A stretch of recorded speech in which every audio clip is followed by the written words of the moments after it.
Mae gen y dau'r hogan yma siap corff hollol wahanol i'w gilydd. Mae gen Elin goesau reit fyr, felly dydi sgidiau fel hyn efo band a draws ddim yn gweddu achos maen nhw'n gwneud i choesau hi edrych yn fyrrach na maen nhw.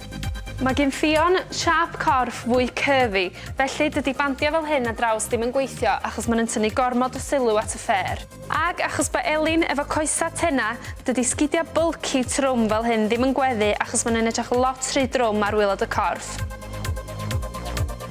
Mae sgidiau round toe y siap yma'n siwtio bob siap oherwydd bod nhw'n gwneud i'r goes edrych yn hirach ac yn dyneuach.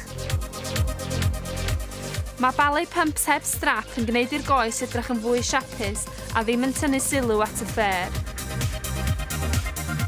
Os oes gennych chi goesau tenna, fedrwch chi wisgo cutaway boots oherwydd bod posib gweld y croen ar y droed, felly dydi'r esgid ddim yn edrych yn rhy drwm.